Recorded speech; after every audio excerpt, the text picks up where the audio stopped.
So a YouTuber who some of you may have known named Madvocate made a video a couple weeks ago saying that Deadpool and Wolverine is a bad movie, and I thought the criticisms that he put onto the movie are really bad. And the only thing he really does in the video is criticize certain parts of the plot and universe rules with slight criticisms of Deadpool being stupid in the beginning of the movie, which is fine to do, but on top of the fact that he doesn't even cover the whole plot or even the primary character work being done, even if I was to think a good portion of this video made good points, I still don't think it would be enough to say that the movie is bad. On top of the fact that majority of his points are just extremely drawn out, and you'll see later. But before I start, remember, if you have any disagreements or criticisms of this movie, then make sure to come onto our Disagreement Day streams and voice those. We try to do them every week or so. And without further ado, let's begin. I haven't watched Loki, don't want to watch Loki, never will watch Loki, so feel free to light my rump up in the comments about how uneducated I am in the TVA lore and all of that cancer. I would rather delete my channel before I watch more of Loki.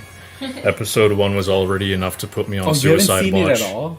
I saw episode 1 and I abandoned ship immediately. However, if I raise a question that exposes how poorly the TVA were conceived for Loki, do not simply state, that's how they were in Loki, therefore they are safe in Deadpool and Wolverine. Starting with, why the fuck doesn't the TVA use any kind of projectile weaponry instead of sticks? You want me to believe that the organization essentially playing God with the resources to erase timelines couldn't harness their void teleporting tech into guns. A grenade, perhaps? Or like produce any sort of additional tools to facilitate banishing threats? How is it that Star-Lord had more effective tech to apprehend people in his first appearance than the fuckers in charge of keeping timelines intact? So he says that the TVA being set up stupidly in Loki isn't a good defense for the TVA operating the exact same way in Deadpool and Wolverine, but he doesn't explain why exactly. Like, why is it a problem that Deadpool and Wolverine are simply abiding by the established rules and abilities of the organization? How does it break the logical consistency of the story if the movie is simply abiding by the logic that was previously set up in the, previous project? And you would also need to even establish that it's even possible for them to create, like, pruning guns, which the Loki show never did. I get that you don't want to watch the Loki show because I would agree that show sucks, but you kind of need to be able to criticize how exactly the TVA operates or does business. I can respect him saying feel free to tell him he's wrong in the comments since he hasn't watched the show, but he also tries to shield himself from that criticism by saying that the TVA operating the same way that they do before doesn't defend them acting the same way in this movie. These dipshits also teleport far away from Deadpool instead of right behind him while he's distracted. You know, kind of like how they literally do before this fight scene, which also shows they're able to pinpoint their portal locations and it doesn't have to be as random as the fight makes it look to be. They wouldn't even need to fully step through the portal, they could just poke the stick through if they're close enough to him. Your example of them popping up right behind Deadpool earlier in the movie is a complete false equivalency. In the scene you use as an example, Deadpool isn't moving and has been standing there in the same spot for a good minute or two. And they could have also gotten information on where exactly Wade was standing from the people who were talking to him in front of him. Whereas in the combat scenario, Deadpool is constantly moving around, so it wouldn't be very easy to just pinpoint an exact spot to do whatever you're saying. And once again, they have never been able to do this in either Loki Season 1 or 2. A perfect moment to do this was when Deadpool's claws were stuck in his own arm and in the ass of an agent. But nope, the fucking idiot decided to open a portal several feet away from him and blow his sneak attack by yelling. My own fucking arm!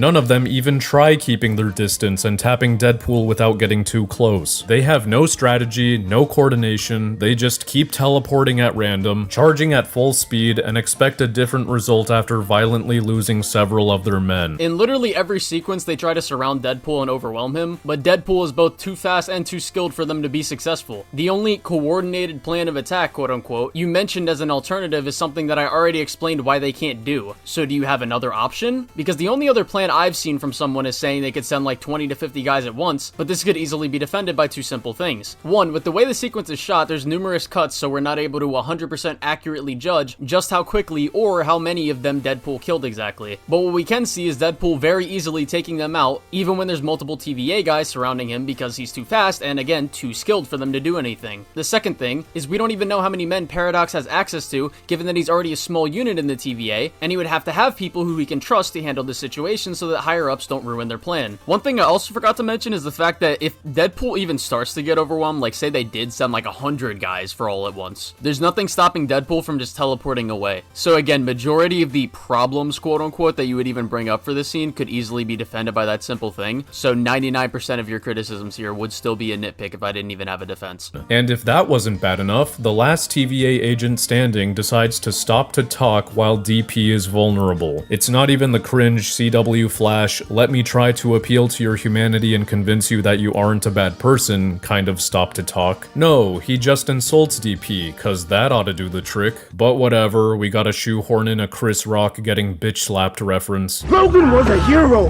and the only thing worth a shit to ever come out of Canada.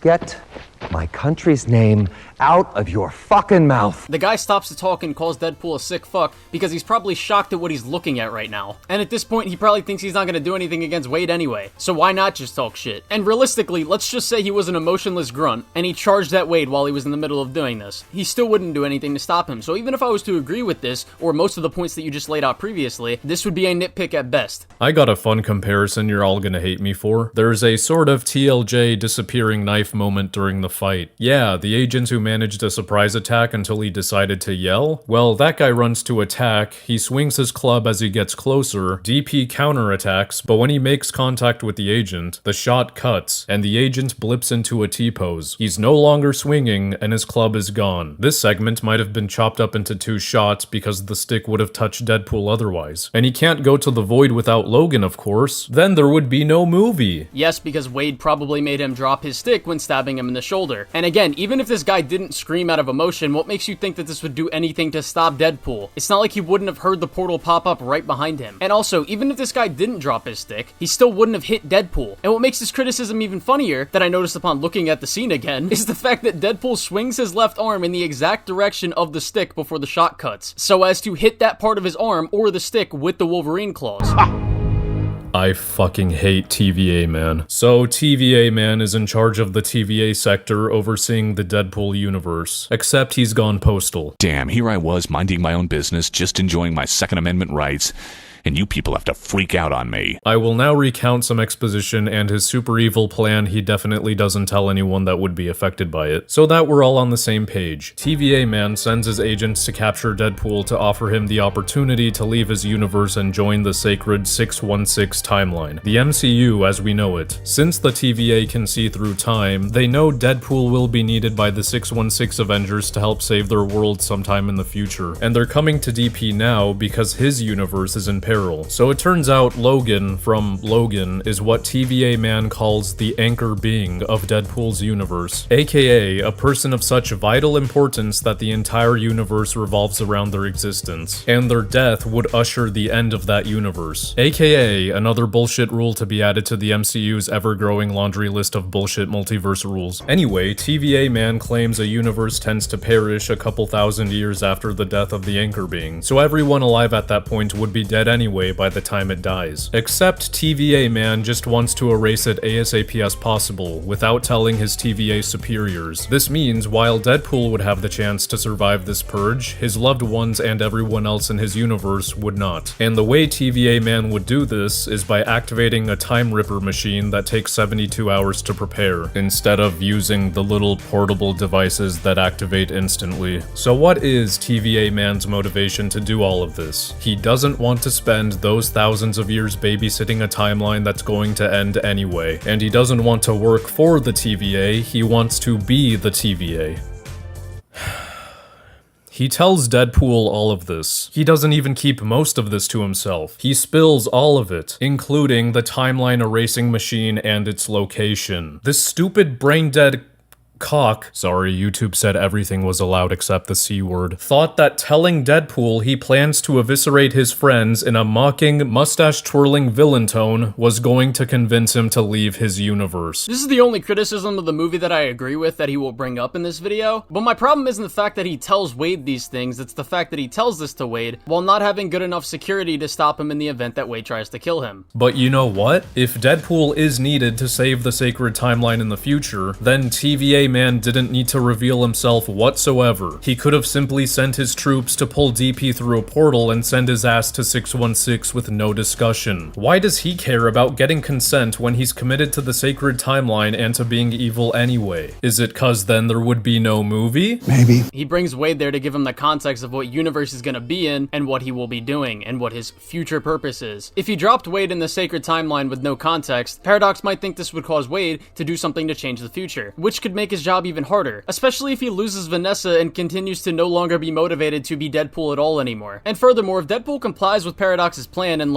all he wants to do, Paradox could then potentially use Deadpool as an agent in the future for help with TVA stuff. Also, this crackhead gives DP a fully decked out suit armed with fucking adamantium swords, cause sure, they have access to that but not guns. The TVA never really used guns in Loki, so again I would just say it's a problem with Loki, because I'm sure they do have access to guns, but why would they use them against Deadpool anyway, when that will literally do nothing against him? The prune stick is the only thing that they have that would give them the best shot at, stopping Deadpool. Now with that out of the way, why the fuck does TVA man think secretly purging a timeline will result in his promotion? He says the TVA used to prune timelines, but it doesn't operate like that anymore. I'm assuming because they grew a moral backbone. So he's going to show the TVA how much more efficient it can be by doing the same thing it used to do. You can't make this up. He doesn't even entertain the idea that when his superiors find out about his unsanctioned business, he could be punished instead of applauded, which is what happens at the end of the fucking movie. So this point is something that EFAT also mentioned, pretty much word for word, bar for bar, and my friend SK already made a response to this exact thing, so I'll just play that section of his video. His job is he's been hired to oversee the gradual destruction of a timeline which can take as much as 1,000 years. Now, he says that as though you would have to watch it all, so I guess he's immortal, as are all the people in the TVA. I think there was something about that in Loki. I assume they're immortal. Yeah. And so he's like, why would I want to do that? Boring. I'll just kill the universe myself, which is something we used to do. He says that. They used to do it, which is true. In Loki Season 1, they would put a little time grenade down. It would wipe out the whole universe that's come off from the sacred timeline. It just kills it all. Yep. It's very efficient. The whole timeline. But everyone course, in it. Loki Season 2, they were like, no, that's inhumane. We're not going to do that anymore. So we assume then that it's not necessarily anything other than the fact that it's a moral decision within the organization. And they've told him it is his district to look after the end of the Fox universe. And he's decided he's going to impress the higher-ups by ending it faster than they expected. I've not even scratched the surface of this character. That's already nonsense. They told you to do the thing because they believe it's the right thing to do, not because they don't know a more efficient way. Except efficiency is the basis for Paradox's argument for why this one is more moral. There's less suffering as the timeline withers away. He sees it as a compassionate ending. We know that there is a more efficient way. It's what we saw in exactly. Loki. And they specifically didn't want that. Instantly. He knows that. He's aware. He references it, and then he's like, "I'm going to get my Time Ripper," which for all way quicker. Yeah, for all intents and purposes, his Time Ripper is just a less efficient time grenade that they had before. He doesn't have access to the time grenade if they literally got rid of it.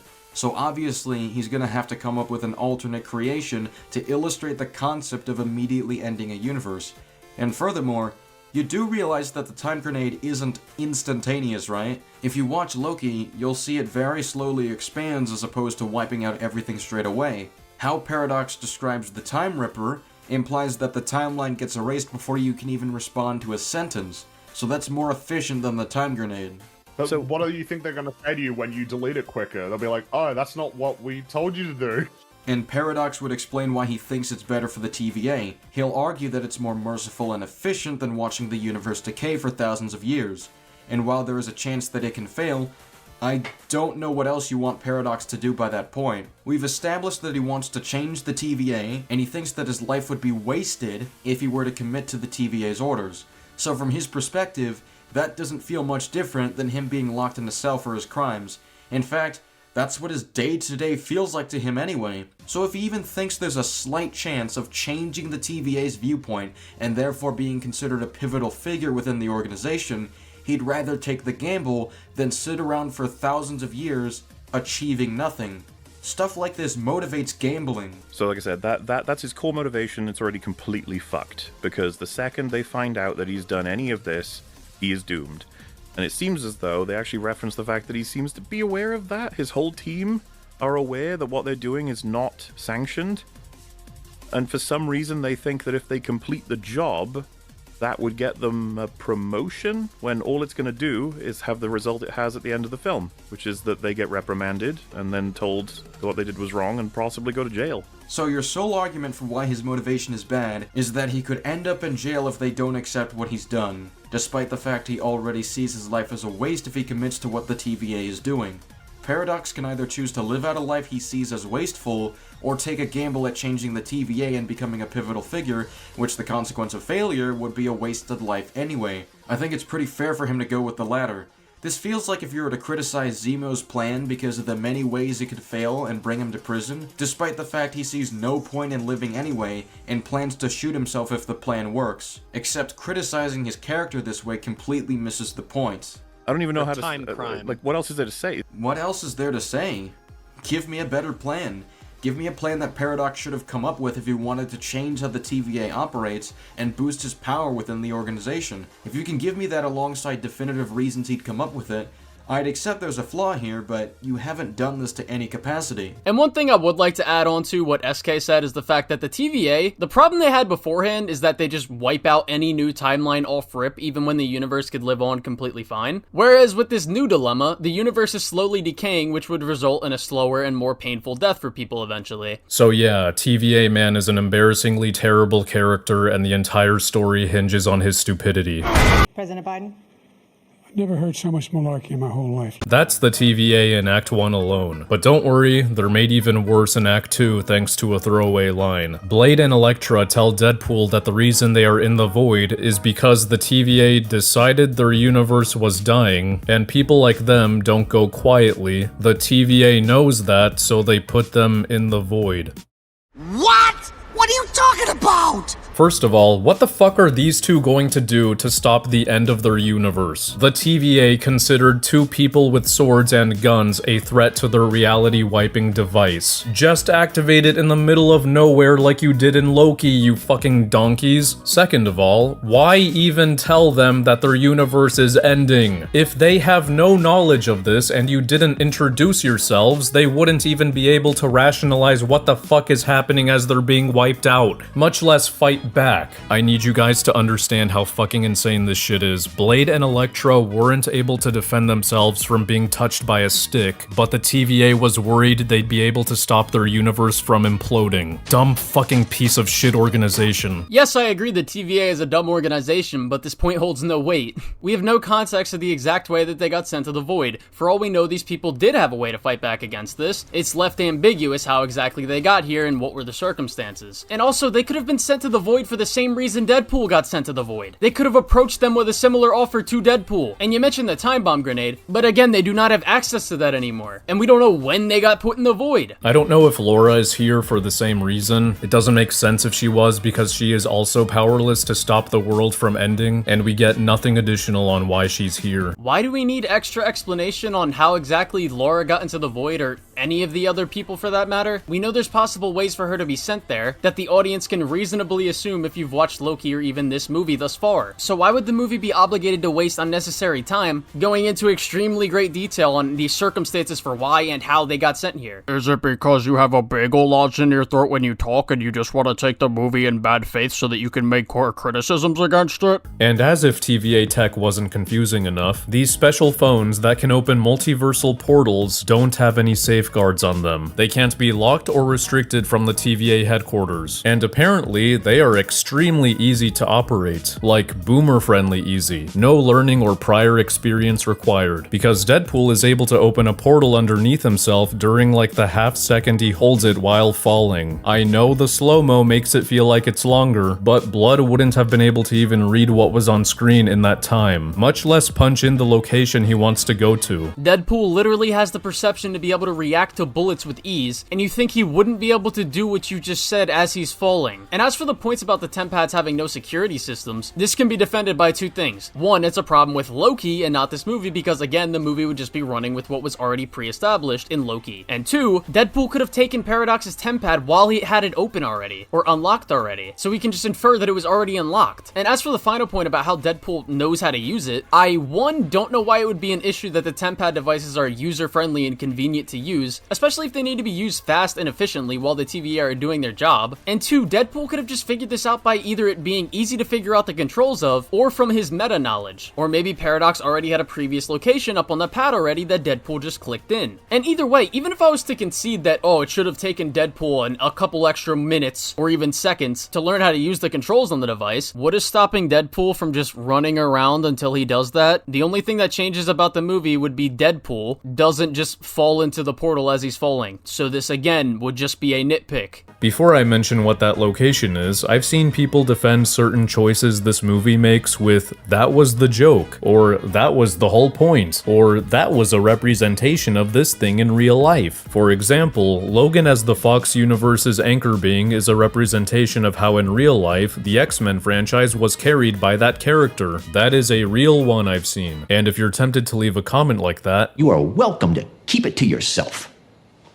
Because I don't care. Let's try to assess the script without linking it to the writer's intention, death of the author and all of that. Actually don't, more comments are better for the algorithm. So Deadpool uses super speed to set the location to Logan's grave, which happened in 2029. Okay, yeah, everything is fucked. Someone at Marvel Studios HQ didn't get the memo that Logan takes place in 2029. Hey Clyde, it's 2029. Why are we still talking about mutants? So, the only explanation for Deadpool's arrival here is that they retconned Logan to take place in or before 2024. They make this abundantly clear by showing a scene that takes place in 2018 after Deadpool 2, and then returning to the present with 6 years later text. Then when TVA Man captures Wade, in 2024 mind you, he tells him Logan is already dead. He doesn't say he will die in 5 years. He shows him footage from Logan and speaks as if it's already occurred and the universe is currently starting to dissipate from losing its anchor being. This is your universe. That is what happens when a universe loses their anchor being. See how it decays from the inside? Your anchor being died in an act of self-sacrifice so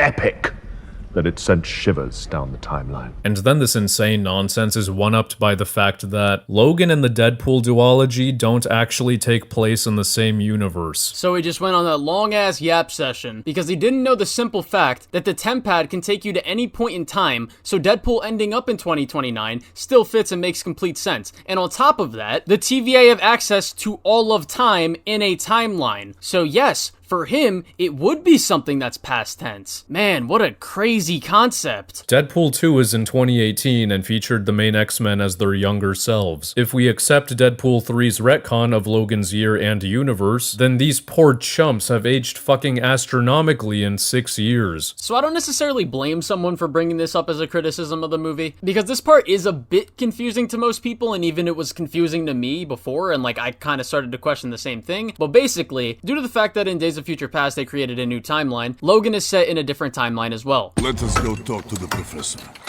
McAvoy or Stewart?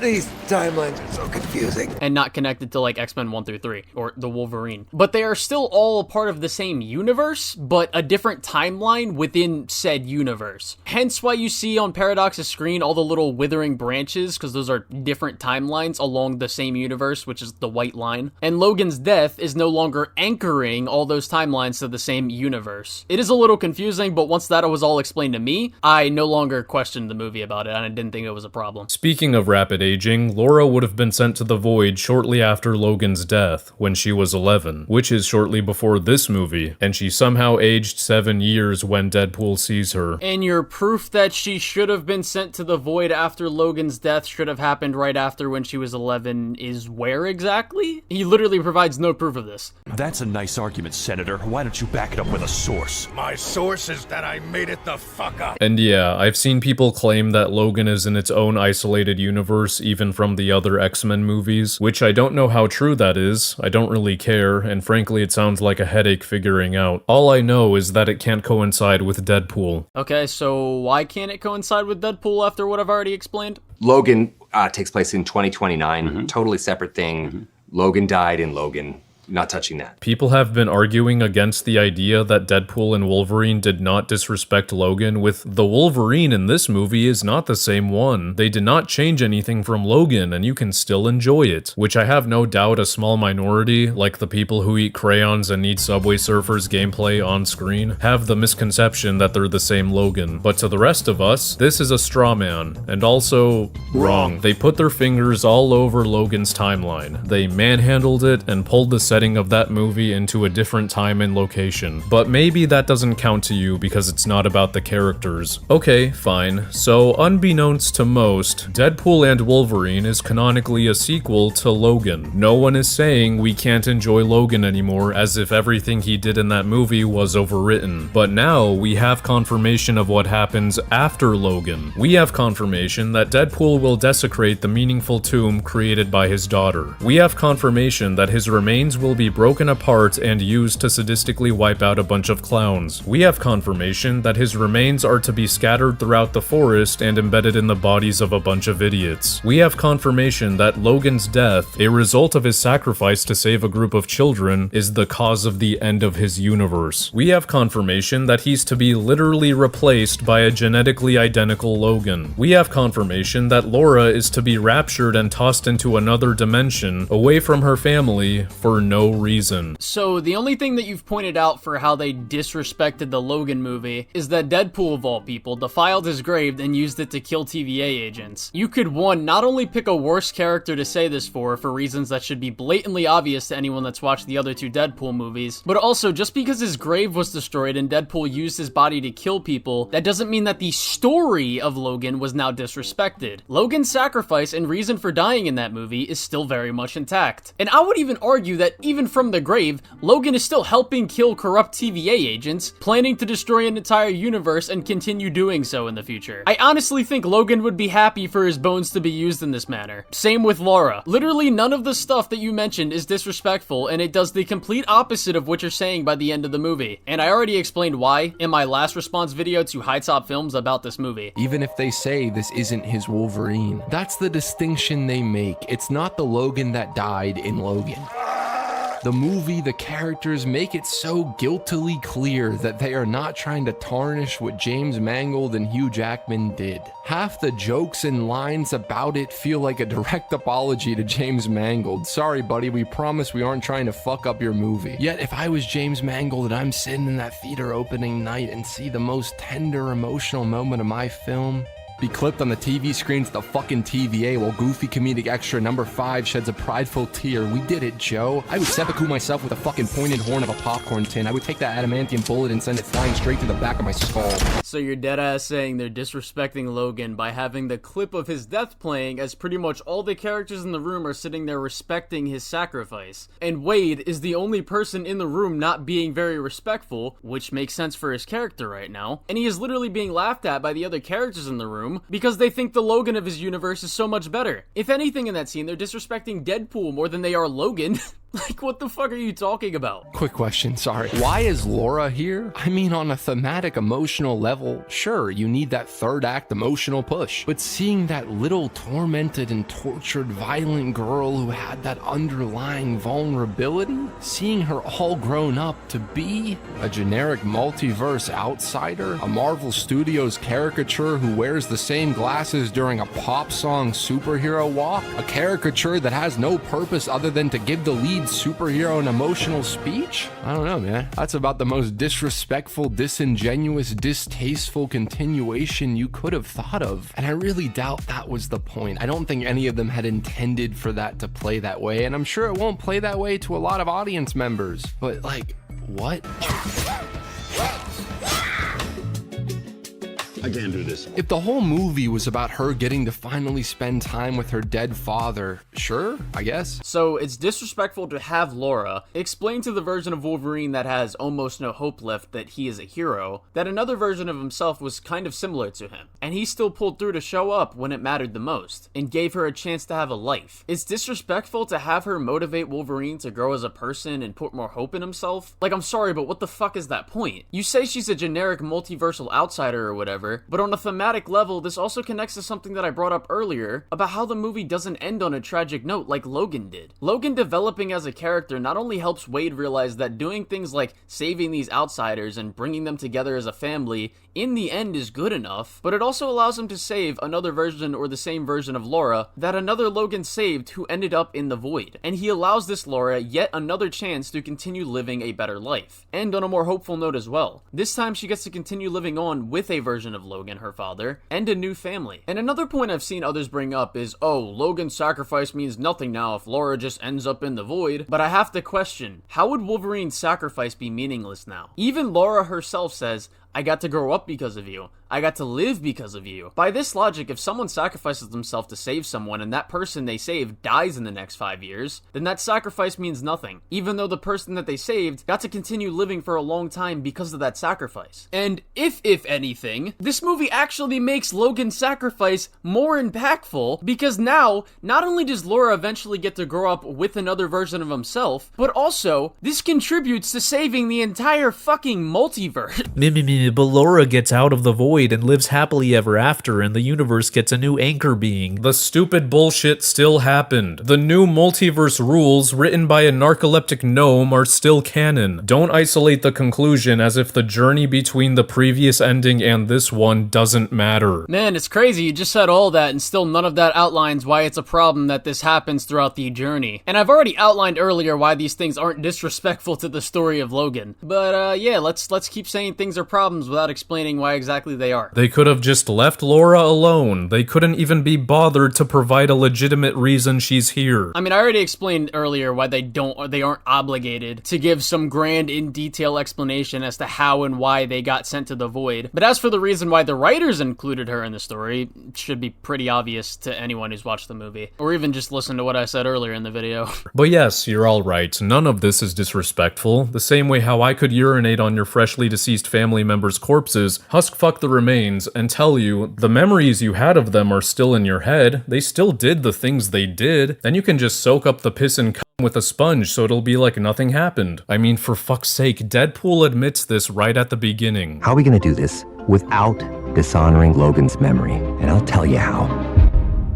We're not. Shouldn't you guys be furious that he says something so indisputably incorrect? No, because I watched the movie and saw how it played out. And the only thing you've pointed out that is disrespectful, technically, is to defile someone's grave. You haven't actually pointed out how the story told in Logan or his sacrifice was actually disrespected. Meanwhile, I've pointed out how his sacrifice was literally amplified, but okay. Oh, I learned after writing this that it turns out there's a separate group of Deadpool and Wolverine fans using this quote as proof that it is indeed disrespectful. But that's the whole point. He's Deadpool after all. This is something he would totally do. Have you guys ever thought for maybe a microsecond that yes, this is in character for Deadpool, but he didn't have to be written into the scenario, especially when his reasoning for doing this makes no fucking sense from his perspective, as I'll go over later. So your argument against a character staying in character and doing something that you didn't like and haven't made a good argument for it being meaningfully disrespectful to the story and sacrifice of Logan is that the writers didn't have to put Deadpool in this situation.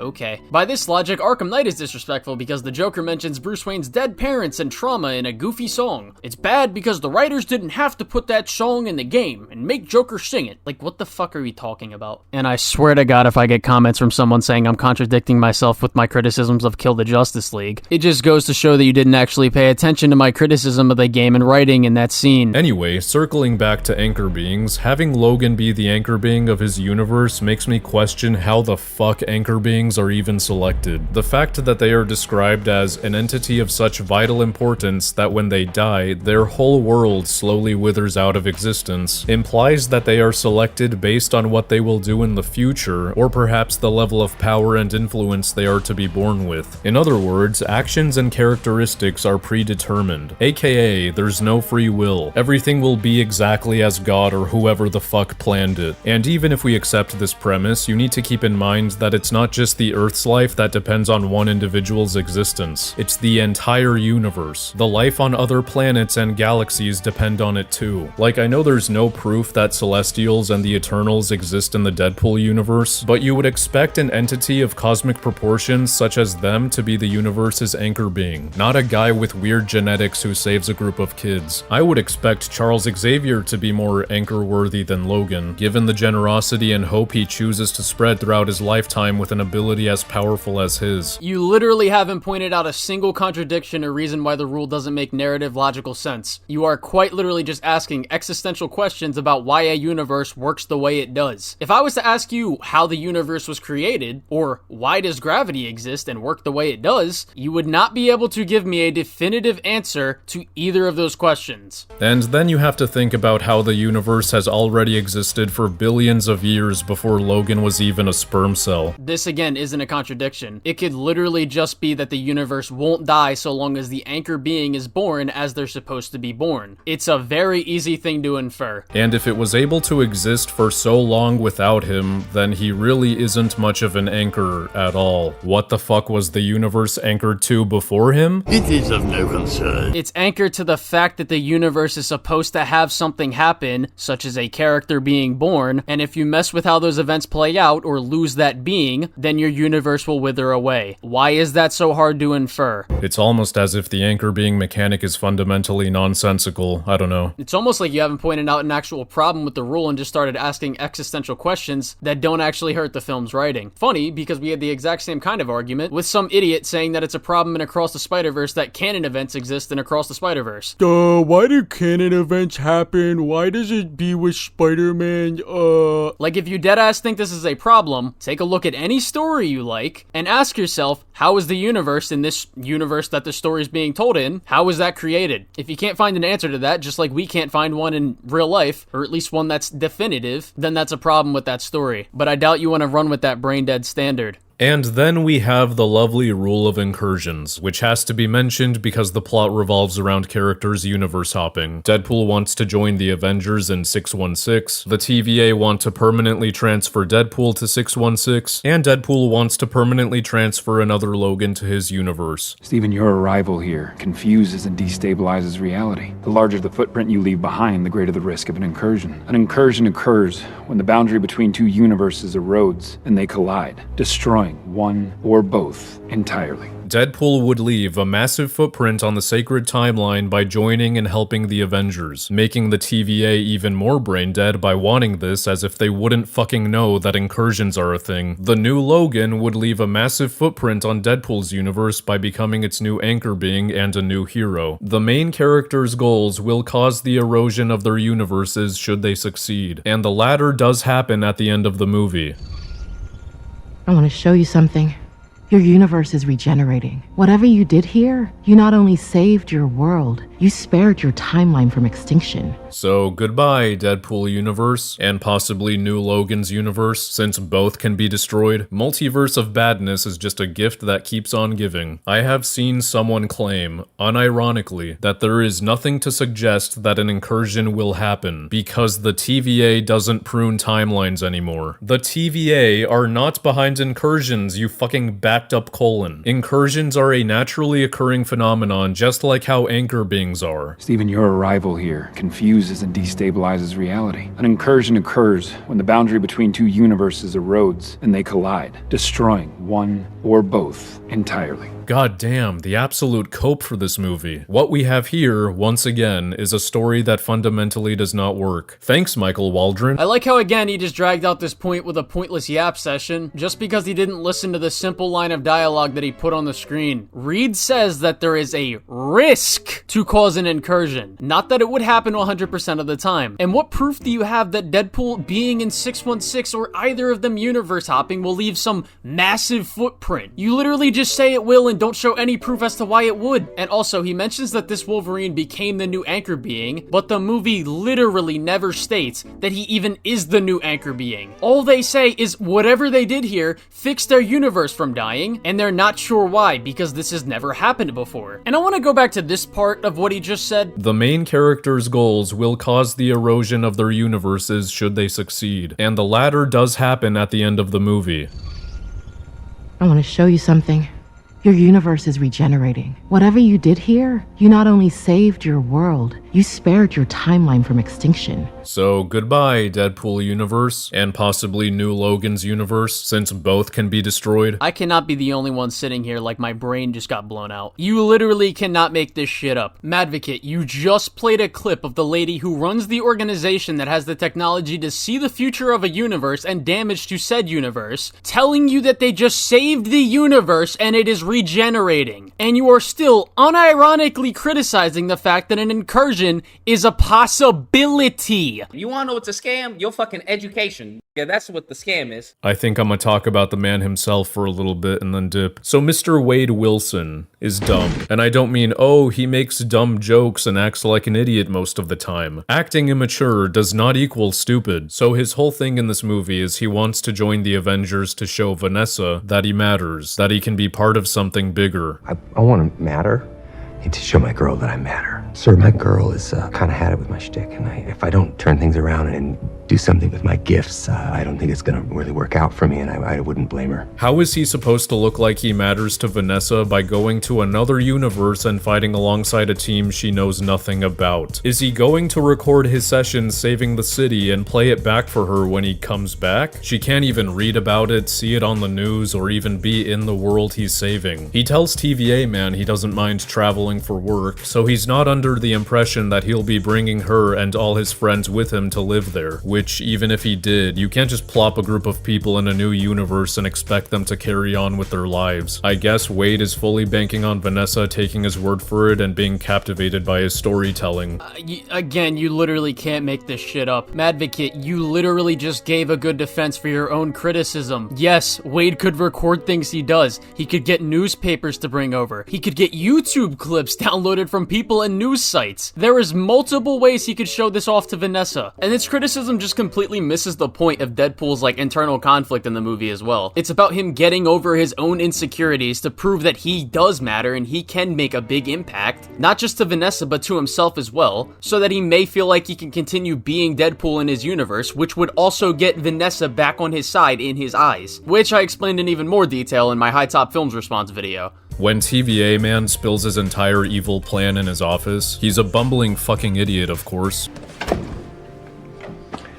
Well, that's ironic. But the writers didn't try to make Deadpool look any better by having him point that out or question anything. He doesn't say, you do realize you're trying to impress your bosses with a tactic they practiced and abandoned in the past, right? Or, you do realize you just told me everything I need to know to stop you, right? Isn't it funny that Ultron made fun of the villain exposits their evil plan trope, but the meta-aware, fourth-wall-breaking yapper didn't highlight this during what is arguably the most egregious example in these movies? Like, I'm not saying it would have made this shitty scene any better, it would have just been lampshading, but it's certainly low-hanging fruit for a meta joke, and I'm surprised they didn't take it, especially since he calls the Time Ripper a MacGuffin before even learning what it is. But nothing about the idiotic villain monologue. It makes me feel like they were either unaware of their horrendous writing, or they didn't want the casual audience to become aware of it. Well, one, I already went over how Paradox's plan isn't as stupid as you made it seem earlier. Two, what is the problem with Wade not being worried about having a debate with Paradox right now and instead picking up on more information and being worried that his fucking universe will die? And three,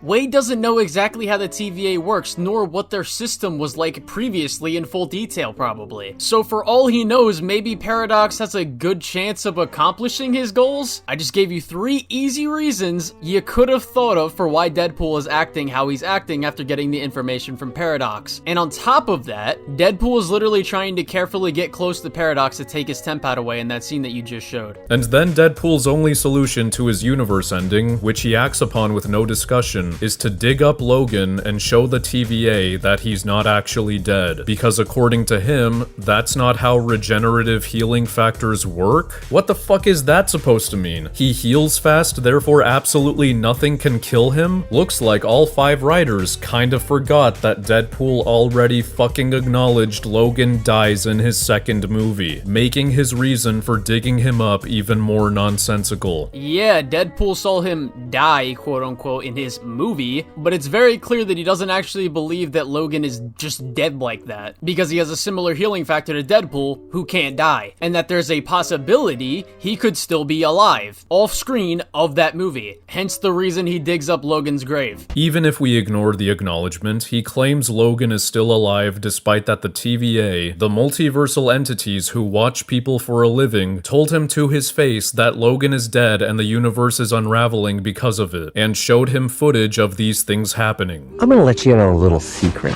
Wolverine is not dead. Sure, it made for a perfect ending to a very sad story, but that's not how regenerative healing factors work. Why the fuck did he say this to the audience and never to TVA Man? Remember how Wade immediately reassured TVA Man that he's not dead, just going through a midlife crisis, when he thought he was the anchor being? Weird how he didn't do the same when it was revealed it's actually Logan, especially since Wade is so certain he's not dead. And this isn't a heat of the moment scenario where he has to make a decision on a dime, mind you. 3 minutes pass from the time he's told Logan is dead to deciding he's going to dig up Logan. Not once does he tell TVA Man he's wrong because Logan is actually alive during these 3 minutes. Once again, why would he need to say that for sure if you would think that they wouldn't even believe that, since they clearly already have their minds made up? And on top of that, him going to dig up Logan's grave is also something that Wade does out of desperation. And when Wade is told that Logan died, he's more upset in that moment that Logan was so important and not him, because that's literally his core internal conflict in this movie. Once Deadpool learns the ugly truth a second time, he chills out with Logan's skeleton until the TVA agents show up. Instead of universe hopping to avoid being caught, like he does in a few minutes, he decides to kill all the agents and the ones that join in, because that'll be an amazing look to TVA Man when he brings him an alternate Wolverine. So you're arguing that it's a problem that a character tries to lower the number of people that are constantly coming after him in a moment where he's very clearly extremely frustrated about what's going on. Your intellect is as weak as your dollar. Failure is your destiny. You disrespect yourself and your nation.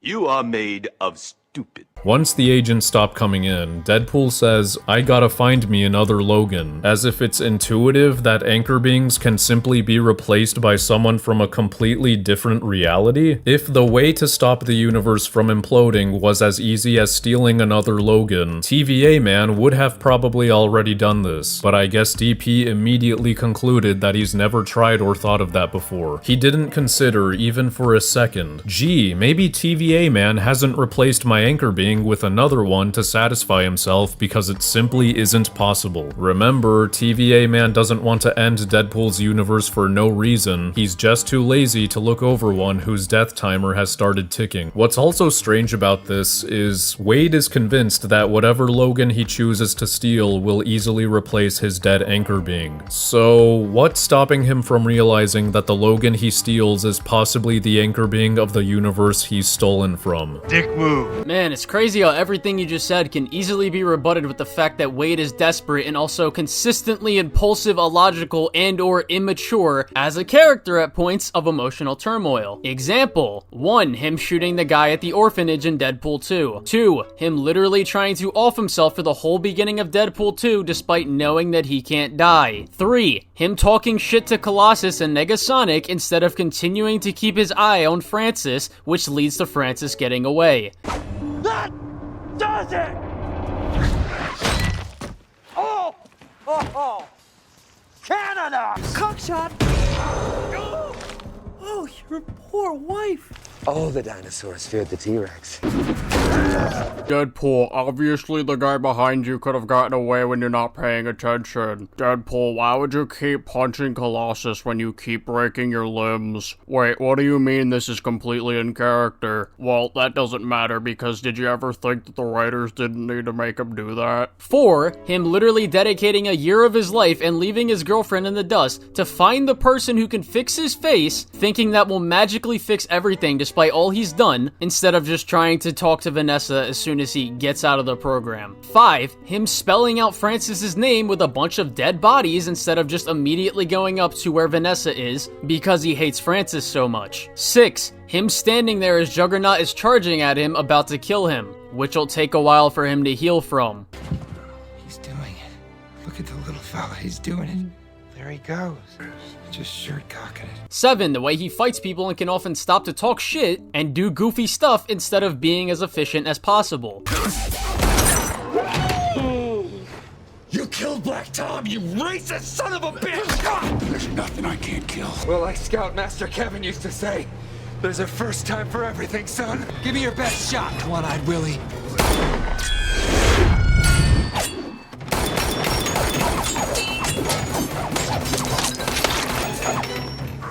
Those bullets are like super fast. 8. Deadpool creating X-Force and basically letting anyone on the team that wants to join. 9. Him purposefully pissing off Russell when he first meets him, which results in property damage and Colossus and Negasonic getting fucked up. And 10. Him purposefully pissing off Francis, despite it making his life at the medical facility, quote unquote, even more of a living hell. And I don't know why you're framing Deadpool, who doesn't know shit about how this anchor being or timeline shit works, as him being an idiot for simply trying an alternative that he can think of when his universe is on the line. If you think what he does is stupid, give me an alternative plan to stop Paradox, or his universe from dying, that I haven't already outlined probably wouldn't work. And you mentioned that other Wolverines could be the anchor beings of other universes, as if Deadpool would give a shit about that. And even if he did, he could simply take that Logan back and keep looking for another one again. After TVA Man reveals anchor beings cannot be replaced, DP asks, how can I make this right? Like, maybe ask that before making 2 major assumptions based on nothing and assaulting him and killing his team? You idiot! Once again, Deadpool is an impulsive, immature, and illogical character at points. This is completely in character for Deadpool, and I'd love for you to try and prove why it's not. And the last part of his video is literally just him saying that he doesn't like something about, you know, Deadpool's meta-knowledge, but he says he doesn't think it's an actual problem with the movie, so I don't really care to respond to it. And Madvocate has another terrible video criticizing Shang-Chi, so if you guys want me to respond to that in the future, let me know in the comments. If you enjoyed this video, I would appreciate it if you would become a channel member to get my videos early for as little as $1 a month. Thank you all for watching, and yeah.